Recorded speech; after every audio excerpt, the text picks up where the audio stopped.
Wachira alitufichulia mengi kuhusu miujiza ya Kanyare. Nilipojiunga na hilo kanisa, nilifikiria ni kanisa la kawaida ambapo kuna Mungu wa kweli na anaabudiwa kwa kweli. Na kwa sababu nilikuwa na shida, nikajiunga na lile kanisa nikidhania kwamba ni kanisa la kweli. Nilikaa katika lile kanisa kwa muda wa miezi 3-4 na nikatoka. Nilitoka kwa sababu kuna mambo ambayo niliona yanafanyika na tunayafanya ambayo hayakunipendeza na wala hayampendezi Mungu. Ni kinyume na maandiko matakatifu. Tulikuwa tunaweka Vaseline katikati ya vidole, mpaka hapa na hapa. Then unachukua sindano kama 2, unaweka katikati hizo vidole, unafunga na hapa unafunga.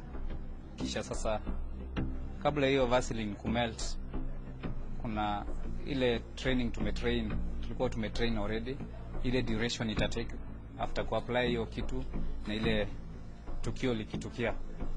So hata ukiinua mikono hakuna mtu anaweza kujua kwamba uko na sindano.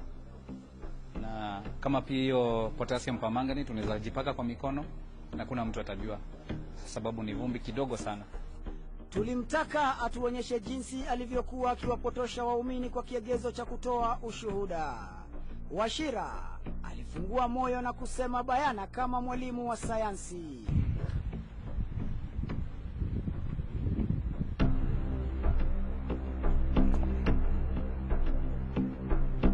Mimi na wenzangu tumeshajiandaa. So haya mafuta kwa unapaka kwa vidole, katikati ya vidole namna hii. Hii sasa ni ya kushikilia sindano za kushona nguo. Sindano 1 au 2 inalingana na ukubwa wa vidole vyako. Kwa hivyo tulikuwa tunaweka 2 kama mimi nilikuwa naweka 2 na kisha ninatoka ndani ya ofisi. Kwa hivyo hata ikiwa hivyo huwezi kujua. So tulikuwa tunaimba, na baada ya kuimba umeinua mikono, na baada ya maombi basi angeamuru sasa tu muombe mtu ama watu, manake walikuwa wanachaguliwa watu kama 4 ama 3 kabla ya ibada. Sasa ibada kubwa kufanyika. Hivyo wakati huo tayari ningekuwa nimeweka hii kemikali kwenye mikono yangu,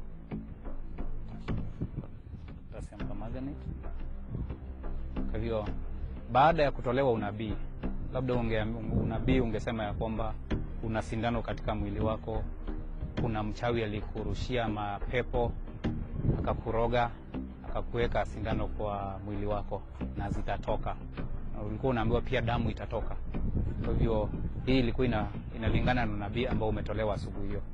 So nilikuwa nafaa nikuje nikuombe, kupiga magoti, na wakati nakuombea nilikuwa naguza mguu wako, ninakuombea, ninaomba, wakati huo ninakupaka hii kemikali. Just try to stretch in the mighty name of Jesus. Yeah. Then nikuambia sasa weka miguu kwenye karai, kisha naendelea kuombea ikiwa nimefunga macho. Nitakapofungua macho nilikuwa nafaa kupiga kelele, nimwambie mtumishi wa Mungu, huyu mtu anatoka damu kwenye miguu yake. Na kisha angeniambia labda niendelee kuomba, na wakati huo nikiendelea kuomba zile sindano ningeachilia ndani ya maji, nikiomba. Nikishamaliza kuomba sasa ningekuambia undoe mguu. Wakati huo watu wengi sana walikuwa wanashangaa. Kisha ningechukua yale maji, kwa sababu tayari haya ni maji ambayo yako na mapepo. Nikichukua yale maji na niangalie ndani, manake ninajua nikiona zile sindano basi ninamwambia mtumishi wa Mungu kuna sindano ambazo zimetoka katika mwili wa huyu mtu, na ningezichukua na ningemuonyesha yule mtu. Watu wengi sana walikuwa wanashangaa na kushtuka, kwa sababu kama sindano zimetoka katika mwili wao, basi walikuwa wanaona wako na shida kubwa. Baada ya hayo basi angerudi tena sasa kutoa zile pesa katika kiti cha pale, katika kiti ambapo walikuwa wanakutana na mtumishi wa Mungu.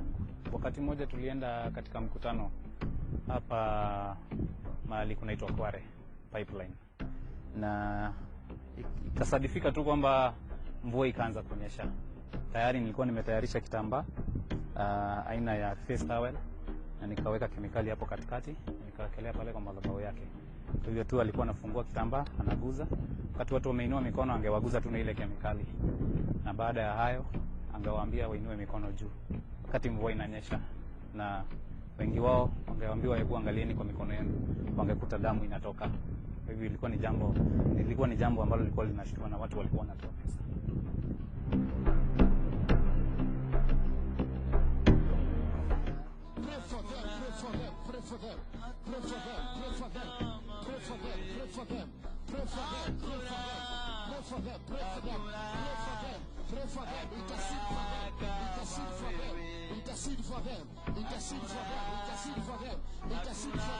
Intercede for them.